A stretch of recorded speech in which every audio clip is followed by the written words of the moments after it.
I just want him to be happy. A mother's biggest wish for her son.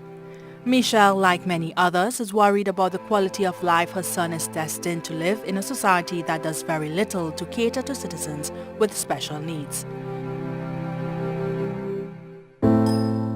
My son has dysgraphia in addition to autism. Dysgraphia is a writing disorder, so it's a huge challenge for him to physically form letters, to physically hold a pen, have the level of control needed to write a sentence. He may or may not get concessions on the day of the exam, but there's nothing in place in the school system to provide assistive technology while he's learning, to provide an alternative to the physical act of writing. With the SCA exam mere weeks away, Michelle says her son is just one of many students who haven't yet been informed if their requests for concessions have been granted. She says parents are forced to look on almost helplessly as their children suffer at the hands of a system that continues to fail them.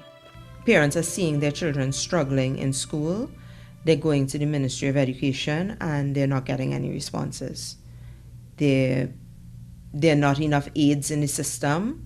The aids aren't being assigned quickly enough. So even when we were in the school system, we had applied for an aid, and after 3 years, he still had not received one. It was at this juncture, Michelle says, she decided to homeschool her son. She says special needs students are often labeled as difficult, stubborn, or disruptive. Contrary to popular belief, she says it's not that these children are unteachable. It's just that they're not given the tools to facilitate learning. Disconnect with what the Ministry of Education, or rather the Minister of Education, believes his ministry is putting out. I don't know if the disconnect is the information he's being fed, or if it really is his genuine perception of what his ministry is accomplishing. At 10 years of age, Michelle says her son is brilliant and his competence surpasses that of the average adult in some areas. She finds it heartbreaking to know that despite this, he is being denied the right to an education. Every single day. Every single day, every single moment. I worry if I'm doing the right thing for him.